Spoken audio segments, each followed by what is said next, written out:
Halo, halo, halo. Selamat pagi, selamat siang, dan selamat petang bagi para mahasiswa Udinus Prodi Perhotelan di mata kuliah Finance Management yang saya ampu. Baik, setelah minggu lalu ya, kita mempelajari laporan laba rugi dari perusahaan hotel ya. Maka minggu ini kita akan mempelajari bagian dari neraca keuangan hotel ya. Dan untuk materi pokoknya ya, kita akan fokus untuk membahas identifikasi item-item apa aja yang ada di neraca ya. Walaupun sebelumnya nanti akan diingatkan sekali lagi hubungan antara neraca dengan laporan laba rugi itu seperti apa ya. Kemudian pelan-pelan kita akan mengidentifikasi item-item apa saja yang ada di neraca, baik itu yang ada di sisi kiri maupun yang ada di sisi kanan, yaitu aktiva lancar dan tetap ya untuk yang sisi kiri. Kemudian yang sisi kanan adalah utang dan modal. Baik, kita mulai ya. Jadi kalau ada orang bertanya pada kalian ya, laporan neraca dan laporan laba rugi itu lebih penting mana? Ya, jawabannya adalah dua-duanya itu sama penting. Meskipun keduanya merupakan dua dokumen yang terpisah, namun keduanya memiliki hubungan yang sangat erat dan saling terkait serta merupakan suatu siklus di mana neraca ya itu menggambarkan posisi keuangan suatu hotel pada saat tertentu, sedangkan laporan laba rugi itu menggambarkan hasil operasi selama periode tertentu. Ya, jadi neraca itu menggambarkan, kalau misalnya neraca tahunan ya, itu berarti artinya menggambarkan posisi keuangan pada tanggal 31 Desember. Sementara kalau laporan laba rugi tahunan ya, itu berarti maksudnya adalah menceritakan hasil operasi sebuah perusahaan hotel dari 1 Januari sampai dengan 31 Desember. Ya, jadi perbedaannya itu. Yang satu menggambarkan suatu titik, sementara yang satu menggambarkan perjalanan yang panjang. Ada awal, ada akhir. Gitu, ya. Nah, sekali lagi ya, tolong ingat materi pertama yaitu overview manajemen keuangan ya, di mana kalian itu akan memahami hubungan antara neraca dan laba rugi ya dengan pengertian sebuah siklus ya, sebuah siklus di mana dari pendanaan ya, manajer keuangan mencari pendanaan, terus kemudian pendanaan tersebut itu akan dimanfaatkan sebagai modal kerja ya dan pembelian aset-aset tetap. Kemudian aset tetap itu akan digunakan untuk berproduksi, di mana ketika berproduksi itu akan melahirkan HPP dan hasil produksinya tersebut akan melahirkan jualan. Kemudian dikurangi dengan banyak sekali biaya sehingga muncul laba bersih. Di mana laba bersih tersebut ada yang dibayarkan sebagai dividen, ada yang ditahan, kalau ditahan menjadi ekuitas dan seterusnya. Ya, jadi kita minggu ini belajar tentang neraca. Artinya kita belajar salah satu dari dua organ terpenting di laporan keuangan. Ya, tapi tidak boleh dipelajari secara terpisah sebenarnya. Tapi harus dipahami secara bersama-sama, berkesinambungan. Ya, maka akan lebih bagus lagi ketika kalian ya kemarin misalnya sudah melihat video penjelasan saya tentang laba rugi terus belum paham, terus minggu ini melihat video ini tentang neraca hotel. Nah, silakan kalian tonton dua-duanya secara sekaligus supaya memiliki pemahaman yang lebih mendalam terkait dengan hubungan di antara keduanya dan identifikasi item-item yang ada di dalamnya. Ya. Oke. Neraca, ya. Kenapa sih neraca itu penting untuk dibuat? Ya, karena gini, meskipun neraca itu dibandingkan dengan laporan laba rugi itu sedikit ribet ya, sedikit ribet untuk dibuat ya, terutama karena ada prinsip-prinsip akuntansi ya yang terkadang harus membuat kalian tuh melakukan jumlah penyesuaian dan matching ya yang sudah kita pelajari di materi kedua itu. Tapi tetap penting untuk dibuat ya atau diusahakan untuk diselesaikan. Karena apa? Dengan neraca kita akan mengetahui informasi likuiditas hotel. Kemudian kita bisa mengetahui besaran sumber dana internal dari laba ditahan yang bisa dipakai. Terus kemudian komposisi investasi dilihat dari sebaran porsi atau persentase yang ada di masing-masing jenis aktiva serta komposisi relatif utang dengan modal atau debt equity ratio. Ya. Nah, tapi intinya begini. Neraca itu penting karena akan memberikan banyak sekali informasi, terutama kaitannya informasi yang berkaitan dengan rasio-rasio keuangan, ya, sesuatu yang akan kita pelajari setelah UTS nanti.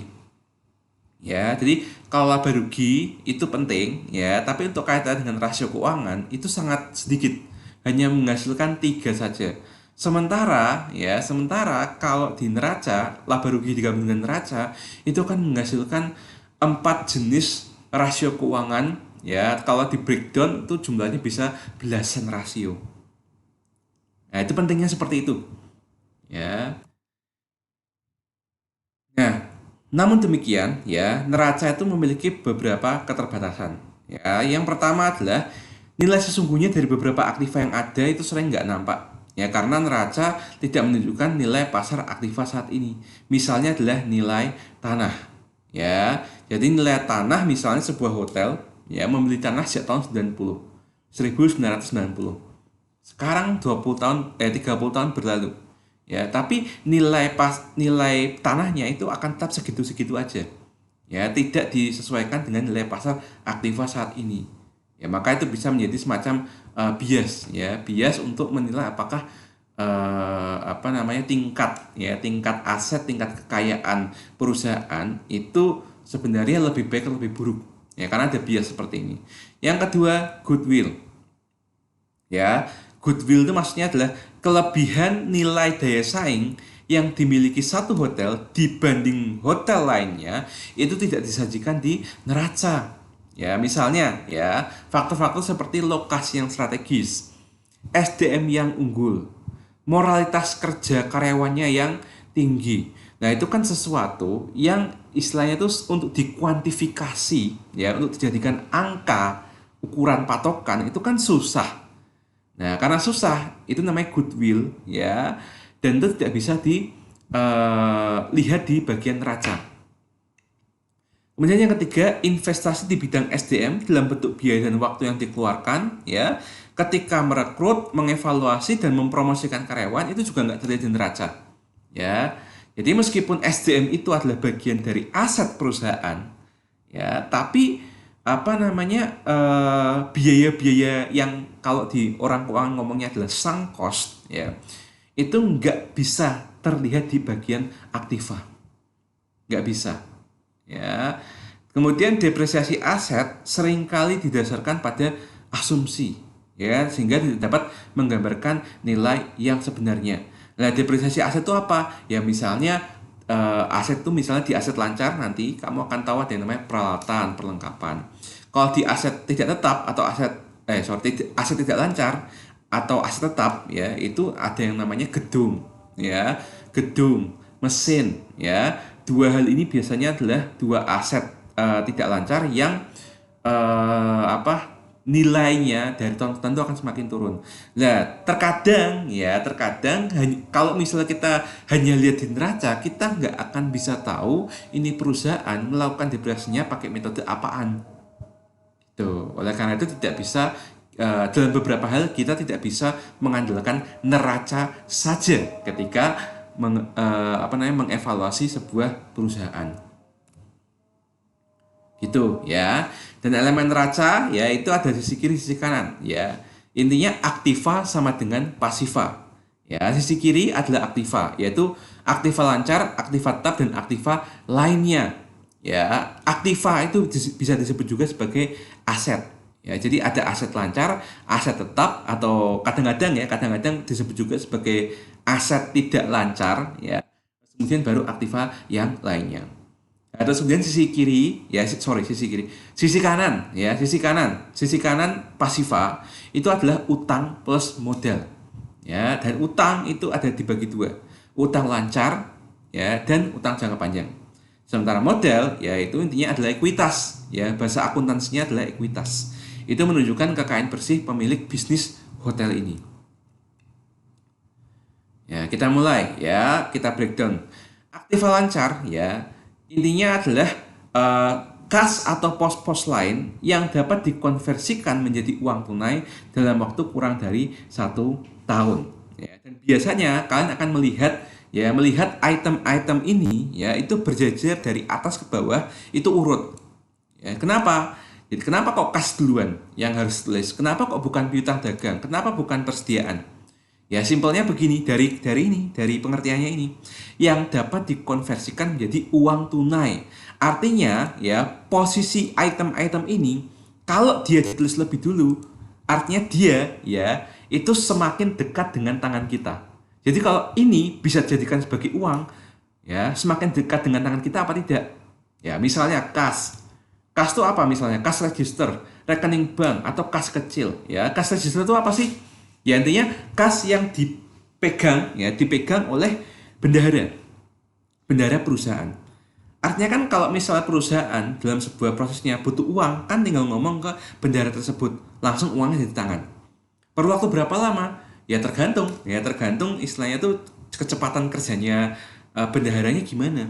Ya semenit bisa, 2 menit bisa. Rekening bank, ya kalau mengambil uang di bank bisa lewat ATM. Ya ATM-nya jauh apa dekat tapi kan nggak sampai sehari, ya paling 1 jam lah, ya itu bisa. Terus kemudian kas kecil itu juga sama dipegang oleh bendahara, ya. Terus kemudian surat berharga. Nah surat berharga itu di bawahnya kas. Kenapa? Karena surat berharga ya itu bisa dijadikan sebagai uang tunai ya kurang dari setahun tapi tidak bisa lebih cepat daripada kas. Biasanya begitu, ya. Karena begini. Misalnya surat berharga itu apa misalnya? Misalnya daripada ditaruh di kas, mendingan ditaruh di investasi. Ya, investasi misalnya reksadana pasar uang. Ya, investasi misalnya di obligasi yang bisa diperjualbelikan. Investasi di saham. Ya, dari yang saya sebutkan tadi, ya, yang paling bisa untuk dicairkan dengan cepat itu antara reksadana, ya, dengan saham.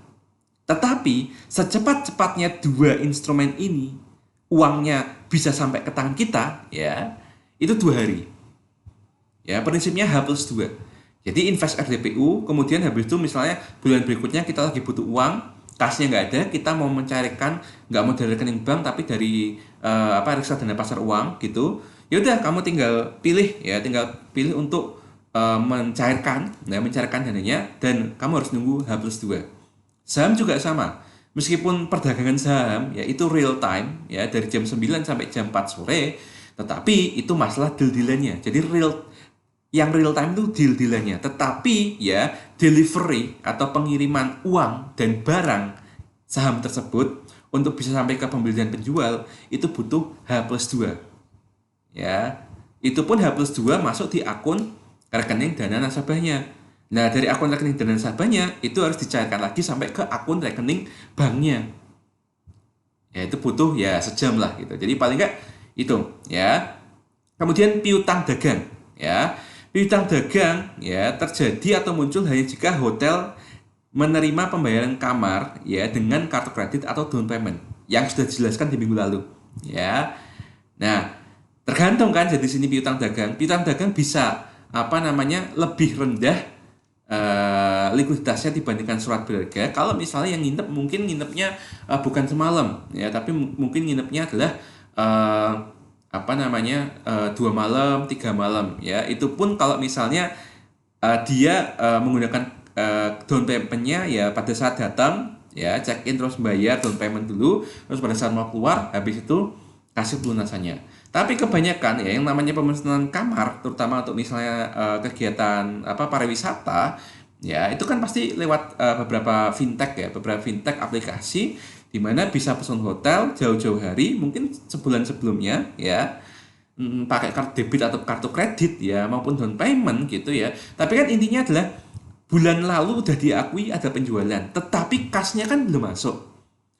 Ya kan tergantung ya, bisa 2 hari bisa 2 hari baru terima, 3 hari baru terima, seminggu baru terima, atau mungkin sebulan baru diterima ketika orangnya sudah sampai di hotel tersebut. Ya, oleh karena itu ini bisa ya menjadi aktiva lancar, tetapi tidak bisa secair kas dan surat berharga. Ya. Oh ya, tadi saya belum menyebutkan ya, karena surat berharga ya, apa alasannya kenapa kok perusahaan itu tidak boleh menyimpan kas terlalu besar? Ya, karena kas itu adalah aktiva yang paling tidak produktif dan paling rawan penyelewengan. Ya, karena paling rawan penyelewengan meskipun sudah diatur oleh bendahara, ya, maka salah satu cara untuk mengawasinya adalah ya dengan diinvestasikan ke surat berharga yang mungkin berisiko rendah seperti reksadana. Ya, yang sewaktu-waktu bisa diawasi pergerakannya gimana lewat layar HP, ya, kemudian bisa di redeem atau misalnya bisa dicairkan sewaktu-waktu hanya dengan sekali perintah. Ya, paling enggak inilah daripada kas nganggur nggak diapa-apain, mending taruh di RDPU ya sebulan ya paling dapatnya sekitar ini 1%, ya kan lumayan gitu loh, apalagi nggak bayar pajak gitu. Terus kemudian cadangan kerugian piutang. Jadi setelah piutang dagang ada yang namanya cadangan kerugian piutang. Karena apa? Ya ini kan resiko pelanggan gagal bayar pasti ada. Lah, namanya cadangan kerugian piutang itu sebenarnya jadi satu dengan piutang dagang sebenarnya. Ya, cuma ada yang mencadangkan, ada yang tidak. Ya, nanti kita lihat di contoh laporan keuangan yang akan kita bahas ya, itu ada nggak item cadangan kerugian piutang. Terus kemudian persediaan ya seperti stationery, perlengkapan kamar, serta pembersih. Ya, ini juga bisa jadi kas, tapi masalahnya kan hotel ya. Hotel namanya aja hotel ya. Hotel itu kan berarti kan yang penting kamar ya, bukan stationery, perlengkapan kamar, serta pembersih. Ini kan istilahnya kan sesuatu yang istilahnya itu kan tidak serta-merta bisa jadi duit kan gitu loh. Ya. Terus kemudian persekot biaya ya. Misalnya biaya pada awal tahun, misalnya biaya sewa, lisensi, pajak, dan asuransi. Nah, ini ya sesuatu yang tidak bisa menjadi uang tunai secepat kas dan surat berharga. Ya, tetapi bisa kalau mau diuangkan. Ya, karena apa? Yang penting ya waktu pencairannya itu kurang dari setahun. Itu namanya aktiva lancar. Oke, aktiva tetap atau disebut juga sebagai aktiva tidak lancar. Ya, aktiva tetap itu relatif permanen, maka disebut sebagai tetap ya atau tidak lancar. Ya. Kenapa? Ya karena aktiva di sini ya itu ya dia dibeli oleh perusahaan. Maksudnya tuh bukan untuk dijual. Ya. Jadi dibeli tapi bukan untuk dijual. Dibeli tapi bukan untuk dikonversi jadi kas. Tetapi dibeli supaya ketika dipakai bisa menghasilkan sesuatu. Kalau perusahaan manufaktur berarti menghasilkan barang. Ya. Kalau hotel berarti menghasilkan jasa kamar. Misalnya apa? Paling kentara ya, yaitu tanah dan bangunan. Ya. Lah apa saja yang harus dicantumkan? Yang harus dicantumkan rupiahnya di sini itu apa? Ya, pertama-tama harga total perolehan pastinya ya, termasuk harga beli dan biaya balik nama. Jadi harga belinya ketika deal-dealan dengan pemilik tanah yang sebelumnya berapa, terus kemudian ke notaris ya kan, kemudian biaya balik namanya gimana, terus kemudian pajaknya seperti apa, terus ketentuan kalau misalnya kedua belah pihak pakai maklar gitu ya, itu biayanya berapa. Nah itu juga termasuk diperhitungkan. Ya intinya adalah harga total perolehan. Kalau ada biaya lain-lain yang keluar karena mengakuisisi tanah tersebut, dimasukkan ke situ. Oke. Nah, kalau bangunan, harga perolehannya yaitu ya biaya total pembangunan ya. Kalau misalnya membangun dari nol ya, atau ya harga beli plus renovasi jika perusahaan itu membeli sebuah bangunan yang sudah jadi. Ya, atau mungkin bangunan yang ditinggalkan atau bangunan yang dari hotel lain yang bangkrut gitu ya, terus kemudian dilelang lewat bank, kemudian ada perusahaan hotel lain notice bahwa wah ada yang dijual di situ ya, daripada bangun mending tak beli terus tak renovasi. Nah itu angka-angka yang ya masuk untuk membelinya kemudian merenovasinya itu harus dimasukkan ke item bangunan. Nah, ini ada beberapa catatan juga ya.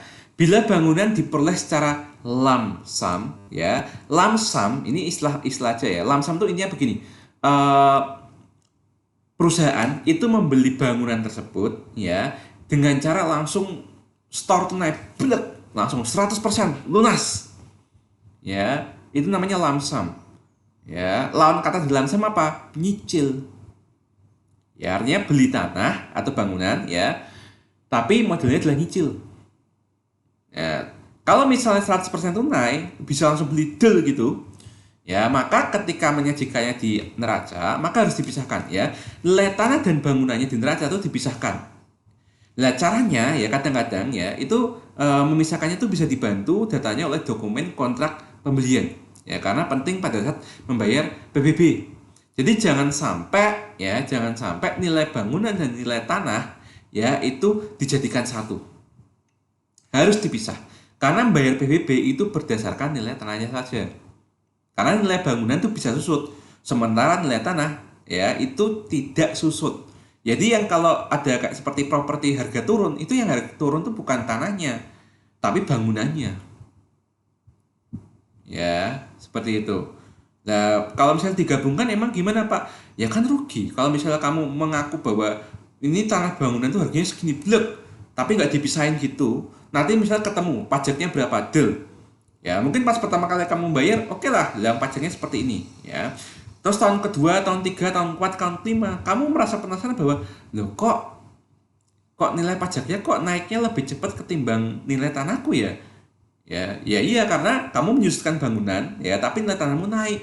Sebenarnya jadi faktor pajaknya itu adalah bangunan sama tanahmu. Ya karena kamu nggak misah, kamu rugi di bagian bayar PBB-nya. Ya, nilai bangunan susut, nilai tanahmu tidak susut, tetapi nilai pajak yang harus kamu bayarkan malah makin naik.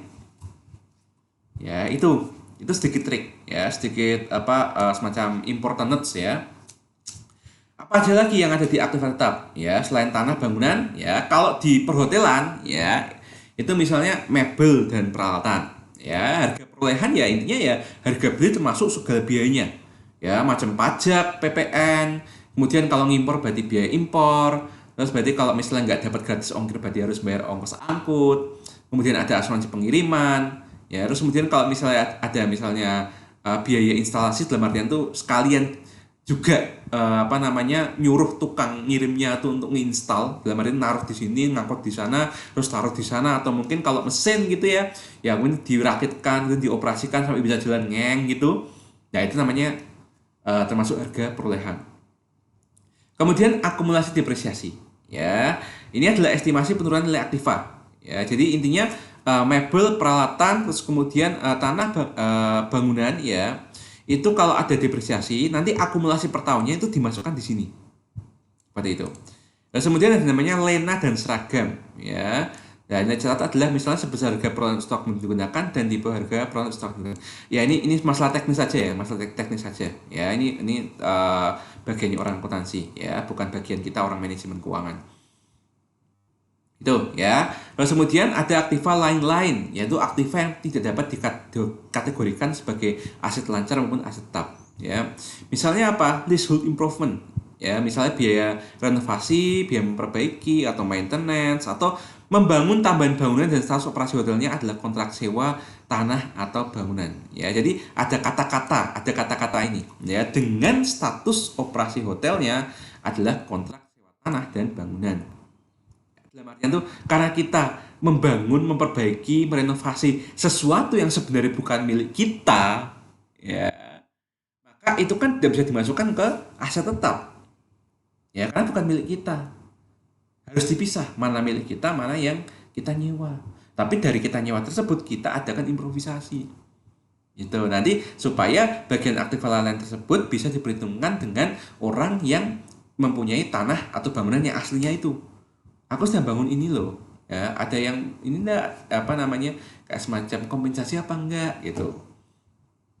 Terus kemudian goodwill ya, goodwill adalah kelebihan harga di atas nilai aktiva berwujud yang harus dibayarkan pada saat hotel dibeli dari pihak lain ya. Jadi intinya ini bagian dari aset tetap ya, dimana misalnya perusahaan itu membeli bangunan dan tanah milik hotel lain, ya misalnya hotel lain bangkrut, tetapi ya entah karena suatu apa ya, kayak hubungan antara yang membeli dan yang dibeli ya, misalnya ya ada kayak hubungan keluarga ya, keluarga atau saudara gitu ya, terus gini dari alih-alih ya nego ya, dibelinya malah lebih daripada nilai yang seharusnya dijual.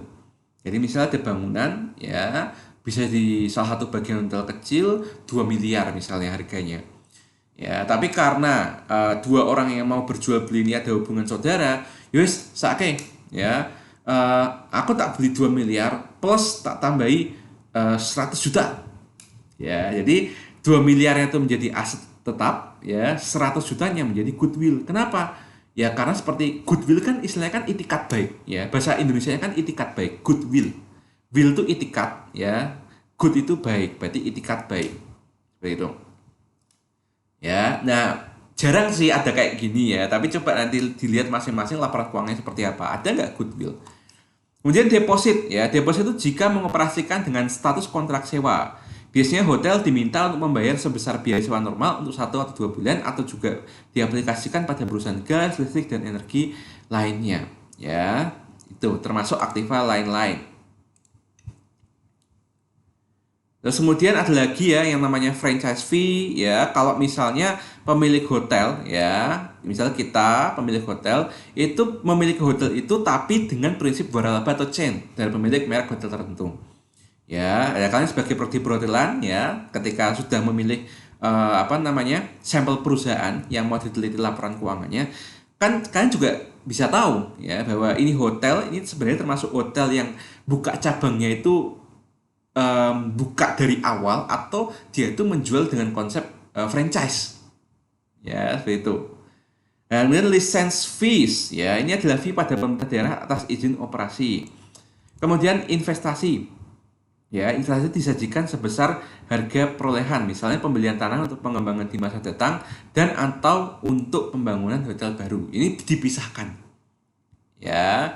Jadi kalau misalnya belum dibangun atau masih sekedar rencana tapi sudah beli tanah misalnya gitu ya, ini nggak boleh dimasukkan ke aset tetap secara langsung, tapi harus diklasifikasikan sebagai aktiva lain-lain. Teorinya gitu ya, teorinya gitu. Oke, ya tadi aktiva sudah ya, yaitu aktiva lancar dan aktiva tetap. Kemudian kita masuk ke sisi kanan ya, pasiva ya, dimana kita akan belajar utang dan ekuitas. Ya, utang sendiri dibagi jadi dua, yaitu utang lancar atau utang jangka pendek dan utang jangka panjang. Oke, nah kita lihat dulu konsepnya. Kewajiban ya atau utang lancar itu adalah kewajiban atau utang yang harus segera dilunasi kurang dari setahun atau satu siklus operasi normal ya. Jadi ya sebenarnya yang namanya aset lancar dan utang lancar itu punya hubungan langsung. Kenapa? Ini ya mengindikasikan apapun yang bisa jadi uang kas ya dengan jangka waktu kurang dari setahun, dan ini adalah apapun kewajiban yang harus dilunasi tetapi jangka waktu tempohnya adalah kurang dari 1 tahun. Jadi hubungannya adalah sama-sama kurang dari 1 tahun. Nah nanti setelah UTS ya dalam hal rasio keuangan, kalian akan tahu bahwa ada satu macam rasio ya yang dibagi menjadi 3 sub rasio keuangan.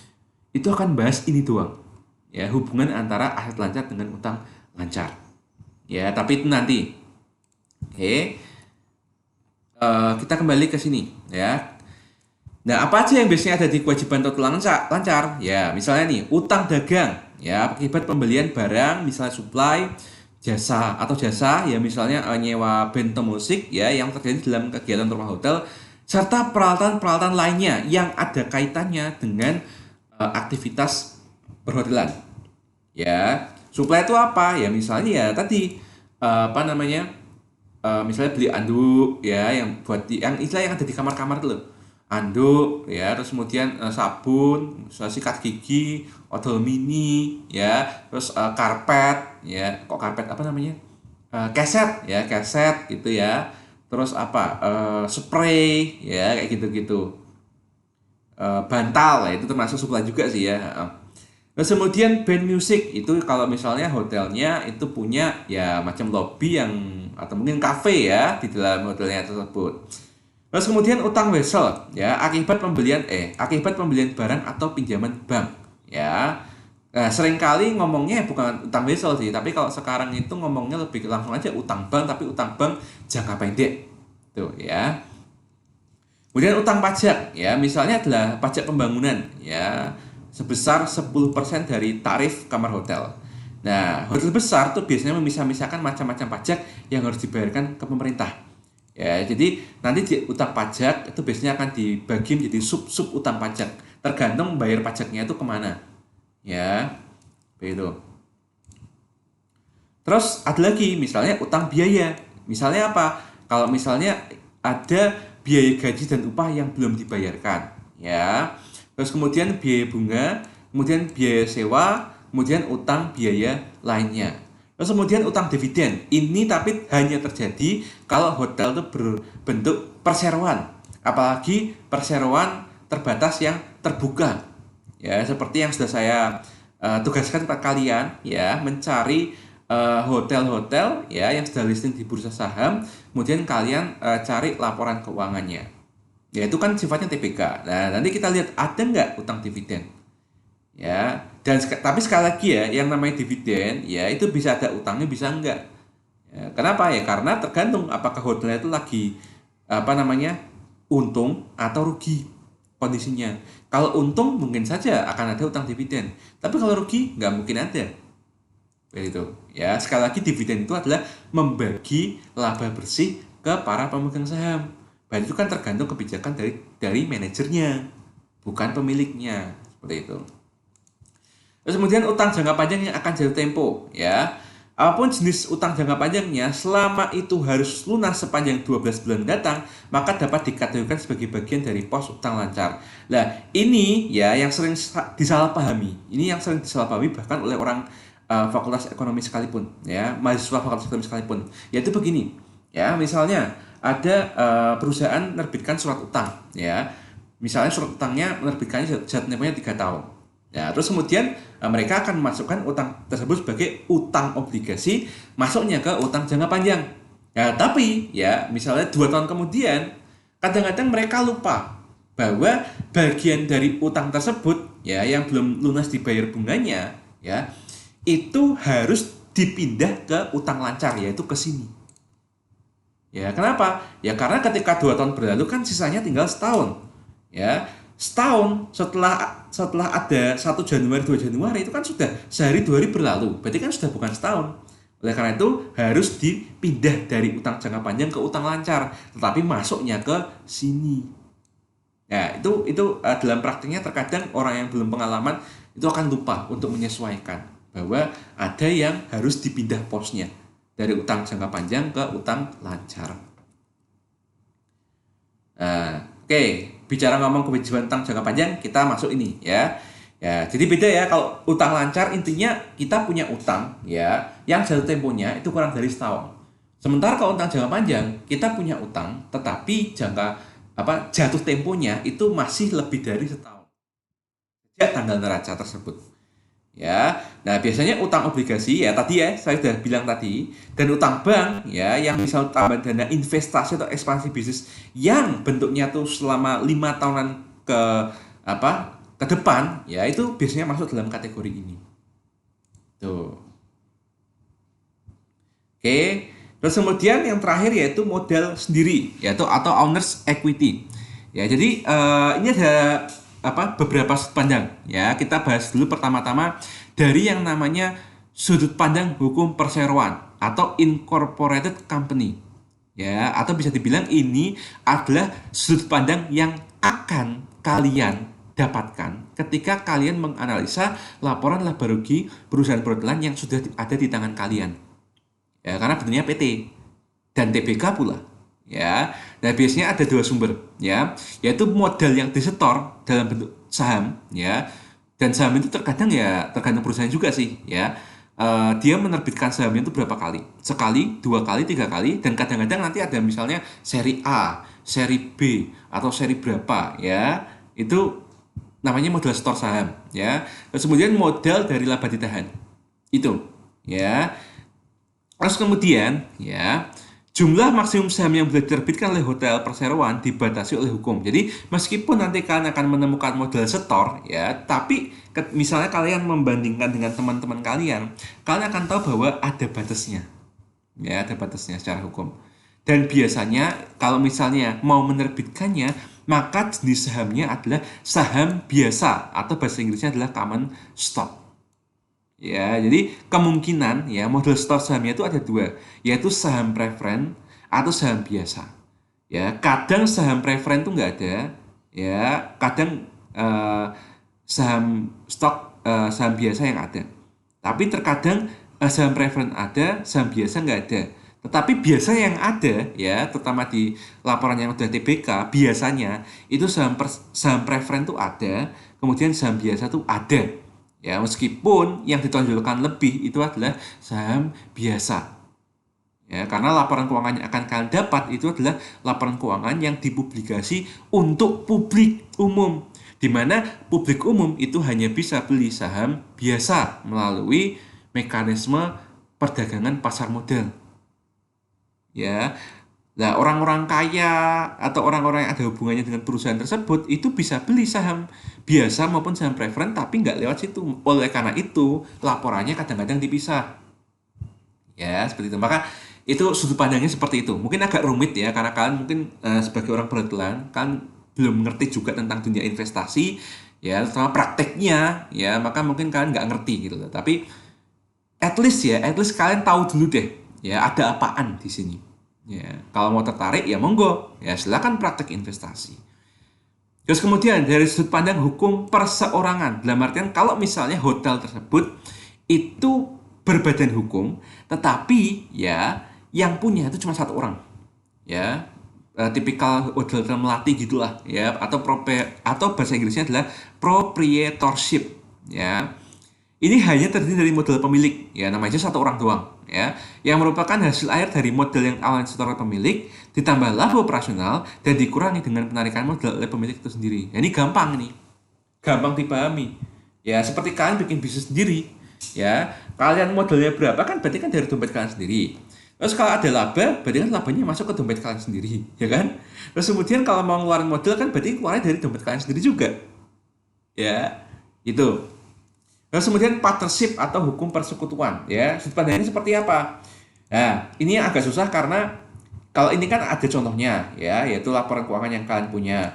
Terus kalau ini juga gampang dipahami, ya, karena ya relate aja lah, seolah-olah kalian punya hotel itu seorang diri, kemudian memperkerjakan karyawan-karyawan, tapi yang punya hotel tersebut itu kamu sendiri, ya, maka logikanya gampang. Tapi kalau persekutuan, nah ini satu, ya, tidak ada yang namanya contoh laporan keuangannya nggak ada, ya, even saya belum pernah melihat, ya, contoh laporan keuangan untuk yang modelnya partnership atau persekutuan kayak Firma atau CV gitu, ya, saya belum pernah, ya. Oleh karena itu ini termasuk salah satu yang tidak bisa saya jelaskan secara bagus, ya, ya, tapi paling nggak gini lah, kalau berdasarkan buku referensinya, ya, itu masing-masing model dari beberapa sekutu itu dihitung dengan cara yang sama dengan model perseorangan, ya, tetap. Jadi istilahnya pembagian laba hotel ke masing-masing sekutu atas dasar persetujuan semua sekutu. Ya, jadi di sini poin pentingnya adalah atas dasar persetujuan. Jadi kalau ada laba mau dimasukkan ke ekuitas atau modal sendiri, ya, itu harus berdasarkan persetujuannya. Artinya dibagi berapa persen? Apakah dibagi misalnya sama rata, ya, atau mungkin dibagi berdasarkan perannya masing-masing. Misalnya ada anggota sekutu aktif atau sekutu pasif, ya kan tahu lah, ya, CV atau Firma itu kan udah dipelajari waktu SMA dulu, ya, ada sekutu aktif, sekutu pasif, ya, yang satu cuma nyetor dana doang, yang satu aktif ngelola, ya, dan lain sebagainya itu, ya, pengetahuan dari itu dibawa ke sini. Tapi fokusnya adalah bagaimana cara membagi-bagi laba operasional, ya, ke masing-masing model sekutu. Oke. Ya, tapi jangan khawatir, ya, kita akan fokusnya di perseroan saja, ya. Oke, untuk penyajian neraca, ya, jumlah rincian topos yang ada di neraca itu tergantung dari jumlah informasi yang dibutuhkan. Kemudian tergantung juga dari ukuran, ya, ukuran perusahaan dan kompleksitas bisnis hotel tersebut, ya, serta bentuk badan hukum hotel, ya, mulai dari tadi perseorangan, kemudian partnership, kemudian perseroan. Ya, hotel besar dan hotel kecil akan memiliki pos rekening dengan jumlah rincian yang berbeda. Ya, seperti itu. Nah, seringkali ya, mereka dituntut untuk dapat menyajikan neraca yang sederhana. Jadi, yang namanya neraca itu intinya hanya seperti sekilas pandang aja. Totalnya berapa, meskipun dirinci menjadi sub-sub item, tapi paling nggak itu masih sekedar sekilas pandang aja.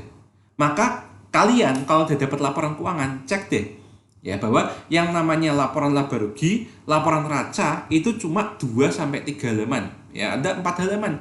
Tetapi kalau kalian lihat, lah ini kok sampai 100 halaman, Pak. Lah, puluhan halamannya itu ya atau bahkan sampai ratusan halaman tersebut itu adalah dokumen catatan pelengkapnya. Gitu. Ya, semakin gede perusahaannya, ya semakin panjang juga lembar-lembarannya gitu, lampirannya. Oke. Terus, kebanyakan bisnis termasuk hotel itu lebih sering menyajikan neracanya dalam bentuk rekening atau skontro ketimbang bentuk laporan atau staffel. Ya, jadi skontro ya, skontro itu seperti ini sebenarnya. Ya, jadi sisi kiri, sisi kanan, jelas gitu. Jadi disajikan dalam satu kertas ya, biasanya kertas di landscape gitu, mungkin sampai panjang gitu ya. Tapi kiri dan kanan itu sekaligus langsung ngerti ya, jadi mata tinggal bolak-balik kanan kiri. Tetapi kalau staffel ya atau yang akan kita lihat itu seperti ini. Jadi istilahnya aktiva dan pasiva dipisahkan tapi bukan kanan kiri, tapi atas dan bawah. Gitu. Ya. Nah, secara teori hotel makanya adalah bentuk yang neraca yang ini. Neraca yang bentuk rekening atau kontrol kanan kiri. Tetapi ya untuk perusahaan-perusahaan yang sudah TBK, bentuknya itu diwajibkan memakai namanya neraca bentuk staffel ya. Coba yuk kita lihat ya seperti apa laporan keuangan dari Hotel Said International. Nah, di sini ya kita lihat di sini. Nah, kalau kita lihat ya, pertama kita lihat bahwa ada pemisahan antara aset ya, aset dibuat dulu ya, habis itu liabilitas dan ekuitas dibuat dulu, dibuat setelah itu. Ya, jadi satu halaman ini ternyata meyakinkan kita bahwa perusahaan TBK ya itu cenderung memakai bentuk neraca staffel. Ya, jadi aktiva yang atas, pasiva yang di bawah. Ya. Oke, coba kita lihat ya. Item-itemnya ada apa saja? Nah, ini misalnya 2019 sampai 2018 ya. Asetnya ada aset lancar dan aset tidak lancar. Aset lancar ada apa aja? Kas tarakas ya. Terus kemudian piutang usaha. Dan piutang usaha tersebut dibagi jadi dua, yaitu piutang usaha pihak ketiga dan piutang usaha pihak yang berelasi.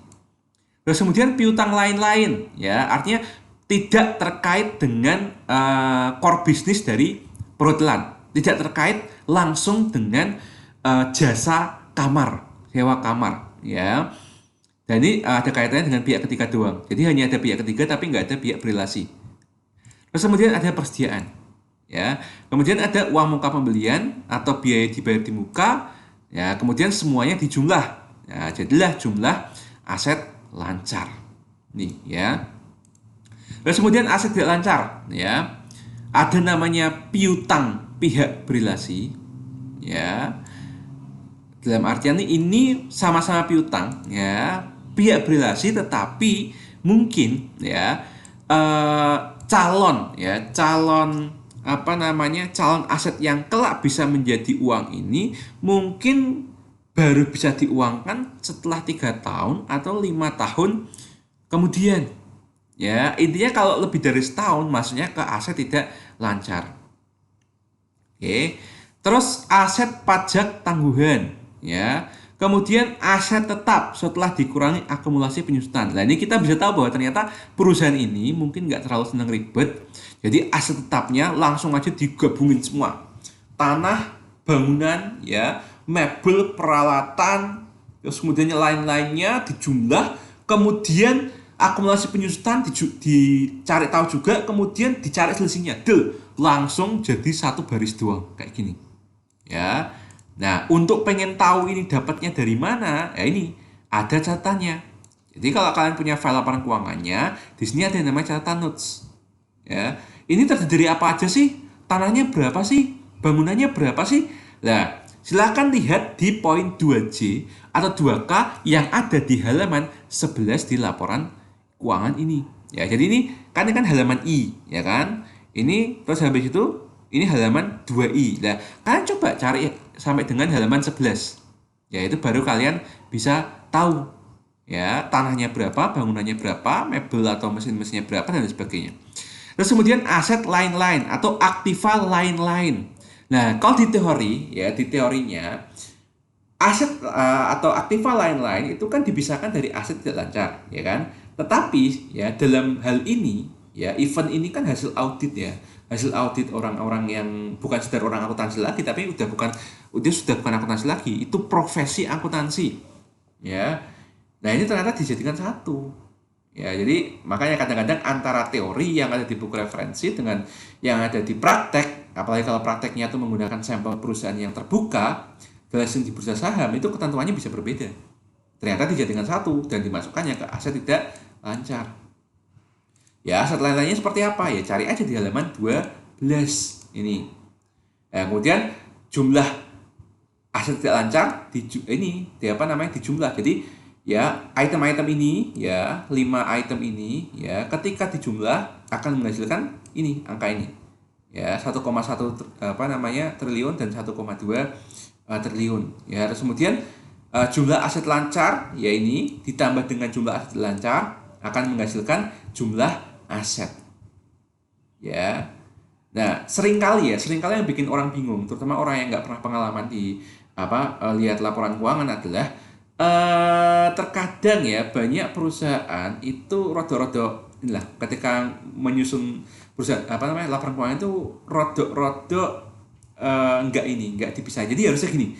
Harusnya yang benar itu jumlah aset lancar ya, jumlah aset lancar kayak gini itu harusnya agak digedein, kemudian di bold ya. Ini juga angkanya di bold sehingga orang langsung ngerti bahwa oh, jumlah aset lancar itu yang ini. Nah, apalagi ini jumlah aset tidak lancar. Ini kan masih mending nih. Jumlah aset lancar tapi di sini kan ada garis-garis yang atas bawah ini kan. Sehingga kita tahu bahwa ini semacam pit stop. Ya.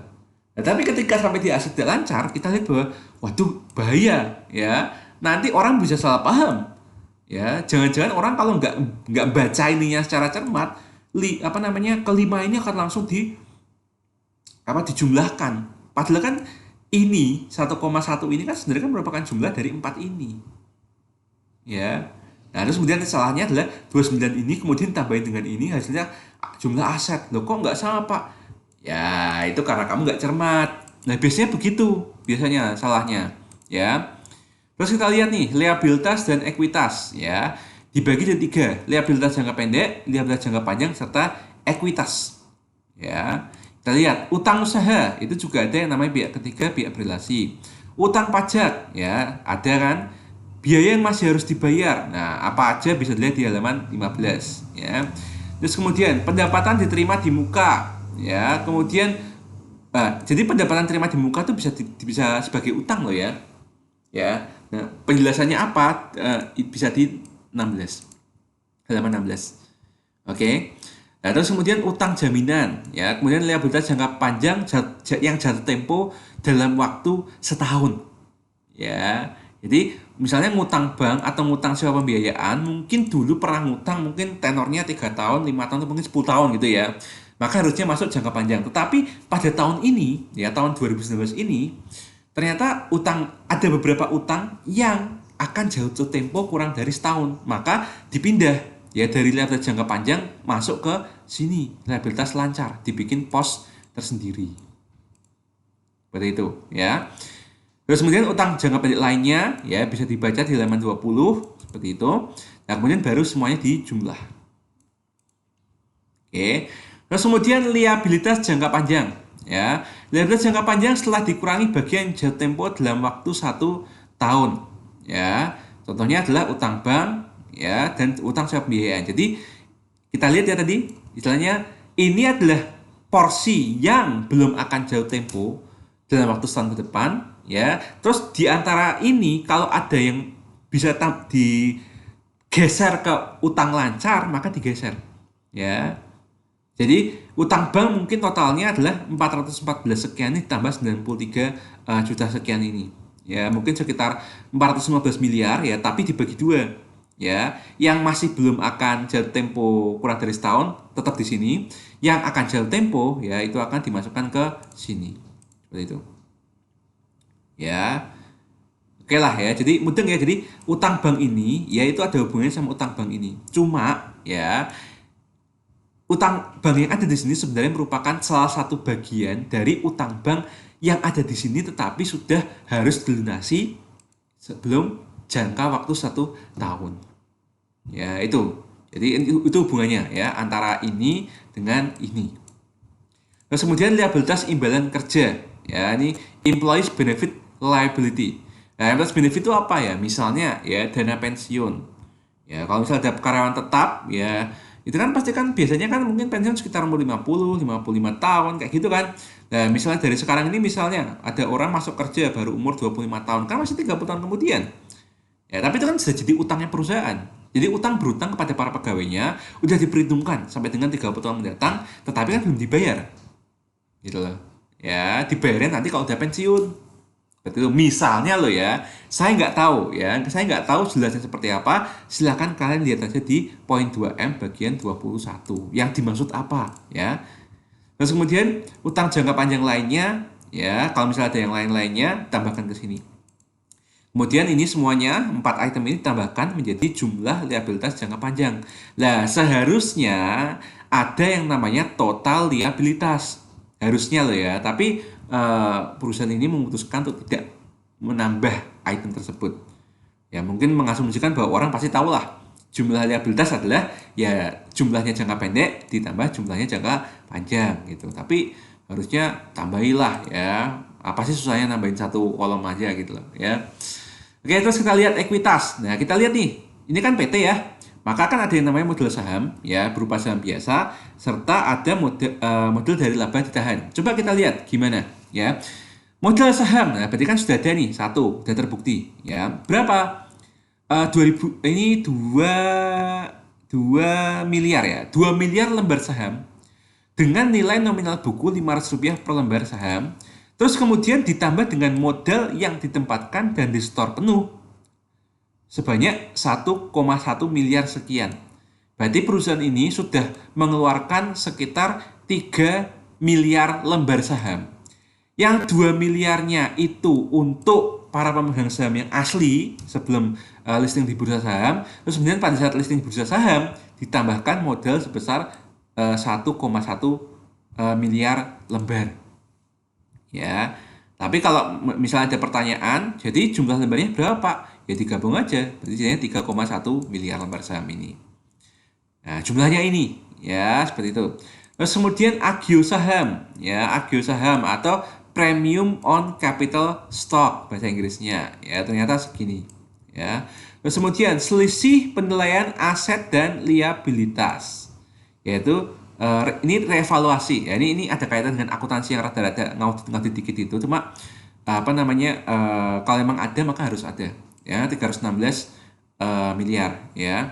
Terus kemudian saldo laba lah, saldo laba itu intinya adalah retained earning. Jadi ini makanya rada-rada inilah ya, rada-rada membingungkan ya, karena orang awam tuh taunya laba ditahan, tapi orang akuntansi ngomongnya saldo laba ya. Tapi kalau kamu lihat bahasa Inggrisnya kamu mudeng. Retained earning ya, earning itu kan pendapatan. Cuma earning di sini konsepnya adalah laba bersih. Laba bersih yang di retain. Retain itu apa? Retain itu ditahan. Jadi laba bersih yang ditahan. Jumlahnya berapa? Sekian, tapi ada 2 tipe. Jadi ada yang sudah ditentukan penggunaannya akan seperti apa, dan ada yang belum ditentukan nanti penggunaannya akan seperti apa. Ya, maka dipisah 2 ini. Tapi ketika dijumlahkan semua, ya, maka kita akan mendapatkan namanya jumlah ekuitas tetapi yang dapat diatribusikan kepada pemilik entitas induk. Nah, sementara masih ada yang namanya kepentingan non pengendali. yaitu sekitar ini. Nah, baru jumlah ekuitas yang dapat diatribusikan oleh pemilik entitas induk ditambah dengan kepentingan pengendali sama dengan jumlah ekuitas. Nah, nanti ya liabilitas jangka pendek ditambah liabilitas jangka panjang ditambah dengan jumlah ekuitas akan menghasilkan jumlah total liabilitas dan ekuitas. Dan angkanya harus sama dengan total aset. Ya, kita lihat nih ya. Jadi jumlah total aset ini yang ada di sini itu harus sama dengan jumlah yang ada di sini. Itu prinsip keseimbangan neraca, ya, balance. Kiri sama dengan kanan, aktiva sama dengan pasiva, ya. Itu prinsip yang ada di akuntansi. Oke, jadi paling nggak kita minggu ini dengan video ini sudah mencoba mengidentifikasi ya secara pelan-pelan neraca itu apaan, ya, itemnya ada apa saja, mana saja yang perlu diperhatikan, kesesuaiannya antara praktek dengan teorinya seperti apa. Saya harap untuk video ini bisa memberikan kalian pemahaman yang lebih mendalam, ya, pemahaman yang lebih lanjut, sehingga tidak hanya soal teori, karena kelak kalian juga akan punya proyek, ya, proyek PR yang menghubungkan neraca dengan laba rugi. Oke, sampai di sini dulu ya untuk penjelasan mata teori minggu ini. Terima kasih sudah menonton video ini.